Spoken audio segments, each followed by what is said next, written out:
The realtor didn't mention the fourth door. That was the first thing Daniel noticed. When he moved into 214 Ashwood Lane, a narrow, aging house wedged between two identical ones, like an afterthought. 3 doors upstairs. That's what the listing said. But there were 4. A 4th door, at the very end of the hall. Shorter than the others. No handle. Painted the same off-white as the walls, but somehow duller, like it absorbed light instead of reflecting it. Storage. Previous owner sealed it up. Nothing important. Daniel believed that. For about 6 hours. That's when the knocking started. Not loud, not urgent, just deliberate. 3 slow taps, then silence. He told himself it was pipes, wood expanding, the house settling, anything. Then it came again. 3 taps. This time, from upstairs, from behind that door. And then, a voice. Soft, almost polite, coming from behind the door.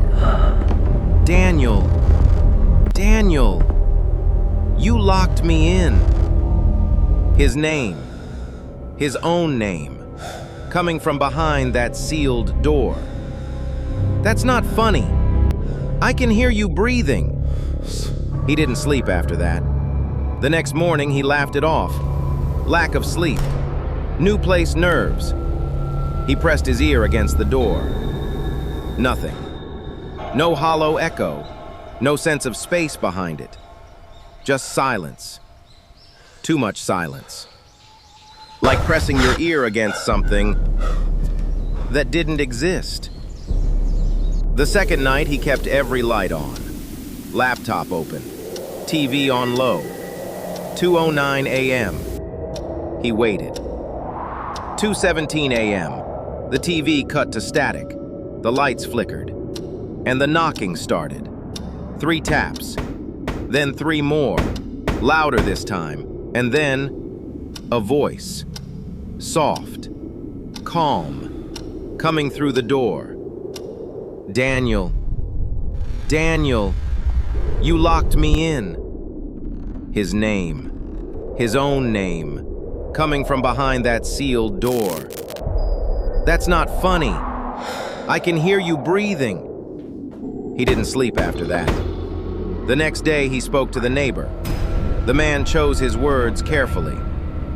The last guy didn't stay long, moved out in a hurry, said something about noises, old houses, you know. But the way his gaze drifted toward that upstairs window and lingered just a second too long told a different story. That afternoon, Daniel bought a crowbar. If something was behind that door, he needed to know. By sunset, he stood in the hallway again, crowbar in hand. The air felt colder up there, thicker. He wedged the crowbar into the frame. Wood groaned. Paint cracked in thin white lines. Don't! The voice again. Clearer now. Closer. Don't come in. Don't open it. Back. Why? Because I'm not alone anymore. That should have been enough. It wasn't. He pulled. The wood cracked. Paint splintered. And the door shifted. Just slightly. From the gap, something moved. Not outward. Inward. Like whatever was behind it had stepped back. Waiting. The smell hit him first. Rot. Damp earth. Something metallic. He gagged, but kept pulling. The door gave way. Darkness poured into the hallway. Not normal darkness. This one felt deep. Daniel aimed his flashlight inside. The beam didn't reach a wall. It just vanished. Hello? You opened it. He spun around. No one. But the hallway was different. Longer. Too long. The stairs at the end stretched away, impossibly far. The other doors? Gone. Only one remained.